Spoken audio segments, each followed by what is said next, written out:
चलिए, आज हम आपको बताएंगे कि हमारे राष्ट्र में एक बहुत बड़ा बदलाव लिया गया, खास करके एजुकेशन के क्षेत्र में। बहुत ऐसे पेरेंट्स और बहुत ऐसे गार्जियन जो ये चीज़ को अभी नहीं समझ पाए हैं। तो चलिए आज हम आपको बताएंगे कि ये क्या शिक्षा में बदलाव किया गया है। इसको हम कह सकते हैं जो बदलाव हुआ है आवर नेशनल एजुकेशन पॉलिसी, मतलब हमारा राष्ट्रीय शिक्षा नीति 2020। सबसे पहले हम ये जानें कि ये शिक्षा नीति होता क्या है। तो सबसे पहले हम आइए छोटी सी बात से बताते हैं कि आज के जो दौर है भाग दौड़, ये सब बातें कहाँ से उत्पत्ति हुई है। तो कहा गया कि 1934 में ही एक अंग्रेज का जनरल गवर्नर हुआ करता था, जिसका नाम था लॉर्ड मैकाले, है ना। एक लॉर्ड मैकाले था, ये एक अंग्रेजी व्यक्ति है और अंग्रेजी का पॉलिसी उन्होंने ही लाया था। मतलब सर्वप्रथम 1934 में अंग्रेजों को लगा कि अब इस भारतीयों को पढ़ाना चाहिए, तब वो एक प्रकार का शिक्षा नीति लाता है जिसमें इंग्लिश का वो डेवलपमेंट करता है। और सबसे रोचक बात यह है कि लॉर्ड मैकाले भी उस समय हमको कह ही रहा था, मतलब उस समय का उसका कथन था कि हम सभी भारतीयों को अंग्रेज बना देंगे। मतलब वह शकल सूरत से तो भारतीय रहेगा लेकिन दिमाग से वह अंग्रेज रहेगा, और वही नीति आज तक हम लोग ढो रहे हैं। अब देख लीजिए कि जो व्यक्ति बहुत सब कुछ में टैलेंटेड है और उसके पास लैंग्वेज इंग्लिश नहीं है, तो उस व्यक्ति का वैल्यू अभी भी नहीं होता है।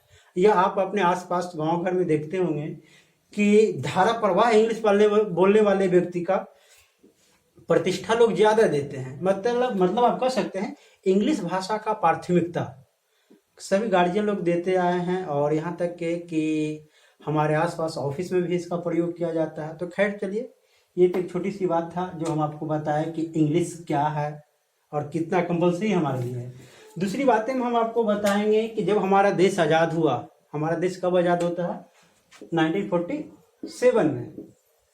तो जब हमारा देश आज़ाद हुआ, संविधान बना, जब सरकारें निश्चित रूप से स्थापित हो गई, तब कहा जा रहा है कि 1964 में, समझिए 1964 में एक कोठारी कमेटी का गठन किया गया शिक्षा नीति लाने के लिए। जिस प्रकार संविधान बनाने के लिए संविधान समिति बनाई गई थी, उस प्रकार हमारे देश में शिक्षा का मॉड्यूल कैसे होना चाहिए, वह कैसे लोग पढ़ेगा, इसके लिए 1964 में एक कोठारी समिति का स्थापना किया गया। चलिए, 1964 में कोठारी कमीशन का गठन किया गया, और कोठारी कमीशन सर्वप्रथम हमारे देश में एक शिक्षा का नीति लेके आया जो आज तक हम लोग पढ़ रहे थे। उसका शिक्षा नीति क्या है? 10+2+3। आज तक हम लोग यही पढ़ते आए हैं, 10+2+3। अब हुआ क्या? 10+2+3 का मतलब जितने भी स्टूडेंट हैं 10 क्लास तक उसको सभी विषय पढ़ना होगा। जब आप 10 के बाद 2 साल बिताना होगा आपको 12th में, तो उसमें क्या है, एक स्ट्रीम दे दिया गया था। स्ट्रीम कहें तो साइंस, आर्ट्स और कॉमर्स, ऐसा स्ट्रीम बना हुआ था। ये इसका पॉलिसी है, ये ग्रेजुएशन का पॉलिसी हो गया। मतलब यहाँ आपको ऑल सब्जेक्ट पढ़ना था, अभी पढ़ते हैं आप लोग 10 क्लास तक। यहाँ आपका स्ट्रीम पढ़ना होता है, और यहाँ जब आप बैचलर करेंगे, ग्रेजुएशन करेंगे, तो उसमें कोई एक खास विषय रखना होगा, उसका सब्सिडियरी रखना होगा। मतलब ग्रेजुएशन में मुख्य रूप से एक ही विषय पढ़ना होता है। यही हमारा आज का शिक्षा नीति था, आज तक का। अब कहा गया कि 1984 में राजीव गांधी एक नया शिक्षा नीति लाए। केवल वह एक नाम का शिक्षा नीति लाए, और एक चीज क्या मुख्यतः हुआ कि 1984 में ही हमारे राष्ट्र में मानव संसाधन विकास मंत्रालय का गठन हुआ। पहले हमारे देश में इसका कोई मंत्रालय नहीं हुआ करता था, और ये जो शिक्षा है, एजुकेशन इसके अंतर्गत ही रखा गया था। मतलब हमारे बिहार का शिक्षा मंत्री बनते हैं, जबकि हमारे राष्ट्र का कोई भी शिक्षा मंत्री नहीं बनते हैं। हमारा राष्ट्र का शिक्षा मंत्री कहाँ से जुड़ा हुआ रहता है, तो मानव संसाधन विकास मंत्रालय से। जब ये राज्य में आता है तो राज्य में एक शिक्षा मंत्री होता है ना। तो अब विशेष अब क्या हुआ, अब इसको हटाकर 2020 में अब इसको हटाकर अब राष्ट्र में भी एक मंत्रालय बनाया गया है, जिसका नाम क्या रखा गया, शिक्षा मंत्रालय, एजुकेशन मिनिस्टर। अब केंद्र के मतलब कह सकते हैं सेंट्रल गवर्नमेंट में भी, भारत सरकार में भी अब एजुकेशन मिनिस्टर बनेंगे। तो सबसे बड़ा बदलाव तो ये देखा गया कि मानव संसाधन का नाम बदल के अब क्या कर दिया गया है, शिक्षा मंत्रालय। एक बदलाव दूसरा देखने को मिला। अब ये सारी बातें तो आप देख चुके हैं कि राजीव गांधी के द्वारा 1984 में लाया गया था। तो इसमें हुआ क्या था कि इसमें जो पॉलिसी लाया गया, ज्यादातर कोठारी कमीशन का ही पॉलिसी इसमें रखा गया था। मतलब कोठारी कमीशन भी 10+2+3 का पैटर्न दिया था, वह पैटर्न 1984 में राजीव गांधी भी दिए थे। तो इसलिए चलिए अब यहाँ के बाद हम दिखाते हैं 2020 में कौन सा आता है। तो कहा गया कि 2020 में आपका 5+3+3+4 हमारा नया एजुकेशन पैटर्न यही रहेगा। पिछला पैटर्न क्या था, 10+2+3। अब का जो पैटर्न दिया गया है 5+3+3+4, इसी पर अब हमारी नई शिक्षा नीति आधारित है। अब इसी पर हमारे नए शिक्षा नीति में पढ़ाई होगी। अब आइए हम आपको बता दें कि 5+3+3+4 का मतलब क्या होता है। तो आइए सबसे पहले हम ये ले लेते हैं ये 5 को। तो ये 5 जो है इसको आप फर्स्ट टर्म ले सकते हैं। 5 का मतलब 5 साल, ठीक है। पहले 5 साल में क्या करेगा बच्चा, इस प्रकार नर्सरी, LKG, UKG 1 और 2, ये जो 5 साल है, ये 5 साल को प्री प्राइमरी कहा गया है।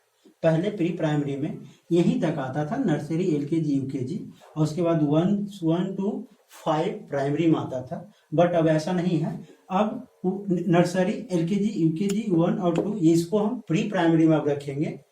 तो मतलब आप समझ गए कि प्री प्राइमरी में हो गया। दूसरी प्राथमिकता क्या दिया गया है कि इसमें बस्ता बच्चा का कम हो जाएगा। क्यों?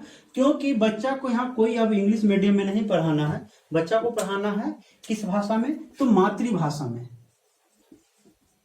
हमारा जो मातृभाषा होगा, मातृभाषा या राष्ट्रीय भाषा में, राष्ट्रीय भाषा में बच्चा को पढ़ाया जाएगा। अब यहाँ होगा क्या, इंग्लिश एक सब्जेक्ट हो सकता है, लेकिन इंग्लिश में अब पैटर्न नहीं हो सकता। पैटर्न अब या तो मातृभाषा में रहेगा या राष्ट्रीय भाषा में रहेगा।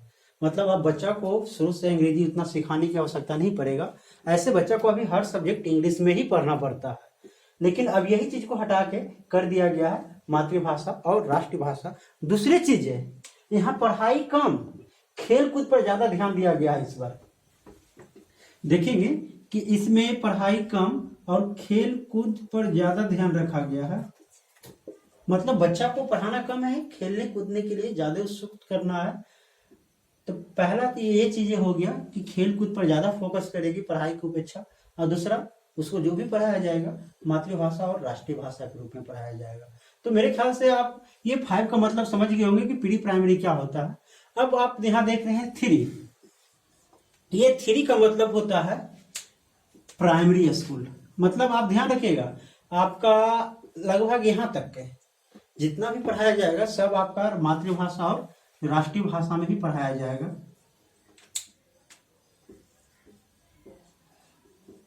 मातृभाषा और दूसरा राष्ट्रीय भाषा।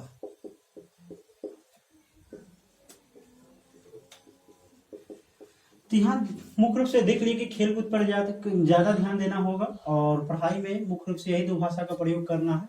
तो दूसरा आपको हम दिखाते हैं ये 3। ये 3 का मतलब होता है प्राइमरी। प्राइमरी में आप कहेंगे तो 3, 4 और 5 ये 3 क्लास को प्राइमरी में रखा गया है। अब प्राइमरी में होगा क्या कि सब सिलेबस वही रहेगा जो यहाँ दिखाया गया है। अब यहाँ आपका भाषा भी क्या रहेगा, मातृभाषा और राष्ट्रभाषा में इसको यहाँ तक पढ़ाना है बच्चे को। चलिए, इस प्रकार आप देख लिए कि प्राइमरी में क्या होता है 2 3 और 5, जबकि अभी के हिसाब से दिखा जो अभी हम लोग पढ़ रहे थे तो प्राइमरी में आ रहा था 1 to 5, लेकिन अब इसको हटाकर बदल दिया गया है। अगला आप 3 जो देख रहे हैं, 3 को आप मिडिल कहेंगे। मिडिल एजुकेशन मतलब मिडिल स्कूल में जो पढ़ाई होती है उसको आप मिडिल कहेंगे, जिसमें आपका 6 7 और 8 6 7 और 8। अब यहाँ एक विशेष फैसिलिटी क्या है, इसका एक महत्वपूर्ण खूबसूरती कह सकते हैं कि जो बच्चा मिडिल स्कूल में पढ़ रहा है मतलब 6 7 8 में पढ़ रहा है, तो सरकार यहाँ उसको कौशल विकास पर अधिक बल दिया है। कौशल विकास मतलब कह सकते हैं स्किल डेवलपमेंट। बच्चा यहाँ अगर पढ़ भी रहा है और उसको जिस चीज में रुचि है उस चीज का वह स्किल कर सकता है। जैसे बहुत से लोग, कुछ लोग हैं जिसको सिलाई करना पसंद है, तो उसको इसी क्लास मतलब 6 7 8 से ही उसको सिलाई के क्षेत्र में उसको भेज दिया जाएगा। प्रैक्टिकल जाइए, वहां सीखिए, उसका भी आपको परीक्षा में नंबर दिया जाएगा। अगर मान लीजिए आपको इलेक्ट्रिक के क्षेत्र में मदद अच्छा लगता है तो आप इलेक्ट्रिशियन का काम कर सकते हैं, इलेक्ट्रिक का काम कर सकते हैं। ये जो भी चीजें आपको, संगीत अच्छा लगता है आप संगीत के क्षेत्र में जाकर वर्क कर सकते हैं। मतलब प्रैक्टिकल ऐसे ये चीजें पहले इंजीनियरिंग कॉलेज में वगैरह में होता था या बीएड वगैरह में होता था कि आपको मान लीजिए 4 साल का कोर्स है तो 3 साल पढ़ाया गया, 1 साल आपको जाके ट्रेनिंग करना है, क्लास में लेना है। यही चीजें अब यहाँ हो गया कि अब आपको मिडिल स्कूल में जो पढ़ाया जाएगा 6 7 8 उसको कौशल विकास पर अधिक बल दिया गया है। मतलब बच्चा जिसमें रुचि रहेगा, जिस विषय में, जिस क्षेत्र में उसका रुचि अधिक है, उस क्षेत्र में जाके वह अपना प्रैक्टिकल काम कर सकता है। तो ये एक विशेष कार्य इसमें जोड़ा गया जो अभी तक नहीं था, ये इसकी विशेष खूबसूरती है। उसके बाद आप देख रहे हैं ये 3 का मतलब आप क्या कहेंगे? इस 3 का मतलब आप हो 5 + 3, ये 3 हो गया ना। अब 4 दिखाना है आपको। 4 का मतलब आप ले लेंगे 9th 10th 11th और 12th। अब यहाँ एक मजेदार बात क्या है? मजेदार बात यह है कि जो चीजें हमको 10 के बाद करने को मिलता था, मतलब 10 के बाद हमको सब्जेक्ट का चयन करना रहता था कि हम क्या पढ़ेंगे, वही चीजें अब आपको 9 क्लास से ही चूज करने के लिए मिल जाएगा। मतलब 9 क्लास में आप अपनी इच्छा अनुसार चुन सकते हैं। पहले क्या होता था कि जो 11th में हम लोग जाके चुनते थे तो उसका एक फिक्स नियम था कि अगर आप साइंस पढ़ रहे हैं, मान लीजिए फिजिक्स पढ़ रहे हैं तो फिजिक्स के साथ केमिस्ट्री पढ़ना ही होगा। अब आप इसे इधर नीचे मैथ पढ़ें या बायो पढ़ें, वो आप पर डिपेंडेंट है। मैथ पढ़े या बायो पढ़े, ये चीजें मतलब आप कह सकते हैं कि अगर हमको अब ऐसा यहाँ है कि हमको फिजिक्स अच्छा लगता है बट केमिस्ट्री अच्छा नहीं लगता है, हमको मैथ और फिजिक्स बहुत अच्छा लग रहा है और केमिस्ट्री हमको एकदम नहीं समझ में आता, मेरा वो फेवरेट सब्जेक्ट नहीं है, तो वैसे स्थिति में हम क्या करेंगे? साइंस न लेके केवल आर्ट्स लेने चले जाएंगे। क्यों? क्योंकि मेरा केमिस्ट्री ठीक नहीं है, हम पढ़ना नहीं चाहते हैं। तो अब ये चीजें हट गया। अब क्या हो गया कि अगर आपको फिजिक्स पढ़ना है तो फिजिक्स लीजिए, केमिस्ट्री पढ़ना है तो लीजिए, नहीं पढ़ना है तो नहीं लीजिए। अगर आपको कोई आर्ट्स लेना है, हिंदी लेना है तो आप हिंदी भी ले सकते हैं, मैथ लेना है तो मैथ भी ले सकते हैं। यदि आपको ज्योग्राफी लेना है, पॉलिटिकल साइंस लेना है, होम जो आपको इच्छा कर जाए वो आप ले सकते हैं। पहले क्या था कि आपको फिजिक्स केमिस्ट्री के साथ मैथ या बायोलॉजी ही लेना है, ऐसा 11th में हम लोग को करने मिलता था। लेकिन ये चीजें अब फ्री हो गया। अब आप 9 क्लास से ही चूज कर सकते हैं कि आप क्या पढ़ेंगे। मतलब अब आप निश्चित रूप से कह सकते हैं कि 11th में जो स्ट्रीम हुआ करता था साइंस, आर्ट्स और कॉमर्स का, ये स्ट्रीम को बिल्कुल हटा दिया गया है। अब आप अपने पसंद के हिसाब से सब्जेक्ट का चयन कर सकते हैं। अब बहुत सारे लोगों को मानना है कि क्या 10 का बोर्ड रहेगा, ये खत्म हो जाएगा। तो 10 और 12th दोनों को बोर्ड रखा ही गया है, हटाया नहीं गया है।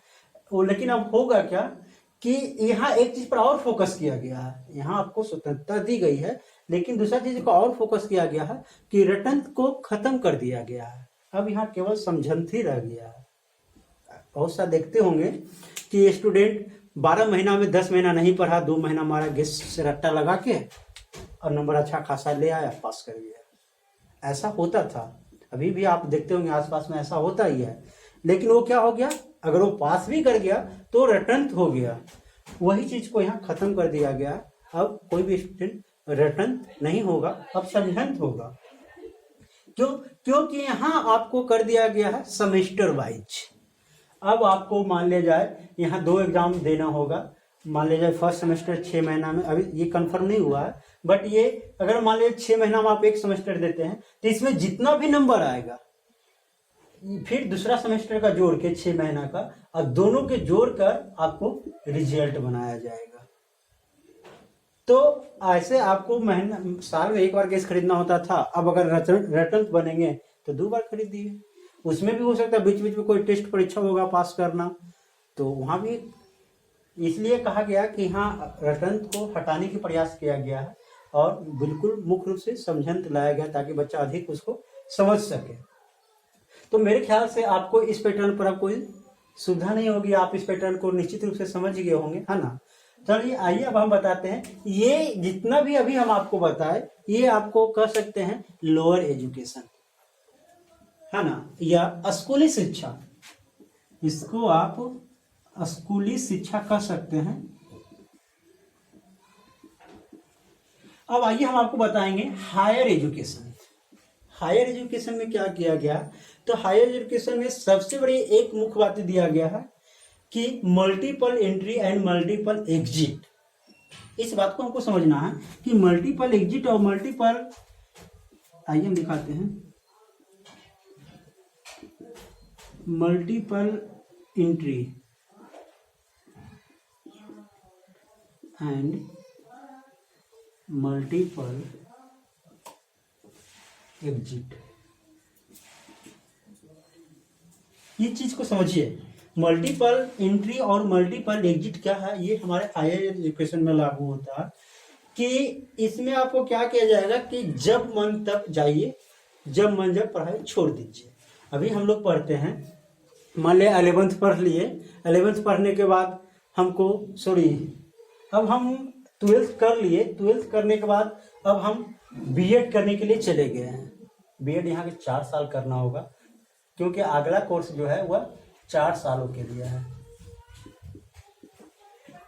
4 साल के लिए। अब मान लिया जाए कि बहुत ऐसा स्टूडेंट है कि बीएड में एडमिशन करवा लिया क्योंकि वो टीचर बनना चाह रहा, बीएड में एडमिशन ले लिया, 1 साल पढ़ा, 2 साल पढ़ा और फिर वो पढ़ाई छोड़ दिया, किसी कारणवश पढ़ाई छोड़ दिया, तो आप स्वेच्छा पूर्वक यहाँ से निकल सकते हैं, कोई आपको दिक्कत नहीं है। जितना दिन आप पढ़ रहे हैं उतना का मार्क्स यहाँ डिजी लॉकर में लॉक कर दिया जाएगा। मतलब आप कह सकते हैं क्रेडिट बैंक यहाँ स्टूडेंट को बनाया गया। ये 2 सालों में आपने कितना पढ़ा और उस पढ़ाई के हिसाब से आपको कितना नंबर मिला है, वो नंबर आपको डिजी लॉकर में लॉक कर दिया गया है। जब आप चाहें तो अगले साल ही कभी भी आप चाहें पढ़ाई शुरू करेंगे तो आपको डिजी लॉकर से आपका क्रेडिट किया हुआ अंक आपको आगे फिर जोड़ते चले आएगा और यहाँ फाइनली रिजल्ट देगा। पहली फैसिलिटी। दूसरी चीज और क्या होता है कि अगर मान लिया जाए कोई बच्चा, यहाँ सबसे बड़ी बात बॉन्ड क्या बना है कि बच्चा 12th करने के बाद फिक्स करेगा कि हम इंजीनियर बनेंगे या टीचर बनेंगे या जो भी बने, ये चीजें वहां उसको फिक्स करना होगा। अगर मान लिया जाए कोई बच्चा इंजीनियरिंग का तैयारी करने के लिए चल दिया 12th के बाद, तब 12th के बाद 1 साल किया और छोड़ दिया, अगर 2 साल किया छोड़ दिया, तब अभी की स्थिति में उसको कुछ भी नहीं मिलता है, उसको नहीं कहा जा सकता कि आपने इंजीनियरिंग किया है। अगर अब क्या किया गया कि अगर आप 1 साल कर लेते हैं तो आपको 1 साल का ही सर्टिफिकेट दे दिया जाएगा। अगर मान लीजिए आप 2 साल करके पढ़ाई छोड़ दिए तो आप गए थे इंजीनियर बनने, यहाँ ऑफिशियल बन के निकलेंगे, मतलब डिप्लोमा का डिग्री आपको दे दिया जाएगा। इस प्रकार ये हमारा नया एजुकेशन सिस्टम है और यही एजुकेशन सिस्टम से अब हमारे राष्ट्र में पढ़ाया जाएगा। दूसरी चीज़ आपको बता दें कि बहुत सारे लोग जो बीएड करने वाले हैं, अब जो बीएड करेंगे उनके लिए सबसे बड़ी बॉन्ड क्या रखा गया है कि 2030 के बाद इस पैटर्न से जो जिन्होंने बीएड किया है वही टीचर बन सकता, अन्यथा वो टीचर नहीं बनेगा। मतलब 30 के पहले तक आप पिछले बीएड के हिसाब से टीचर बन सकते हैं, अप्लाई करने लायक हैं, जबकि 30 के बाद आप अवेलेबल नहीं रहेंगे। दूसरी चीजें बता दें कि ये सब चीजें कब से लागू होगा, तो कहा जा रहा है सरकार का ऐसा मंथन है कि इसको अगले सेशन में ही क्रमबद्ध तरीके से लागू कर दिया जाएगा। इस प्रकार हम उम्मीद करते हैं कि आप लोगों को समझ में आ गया होगा।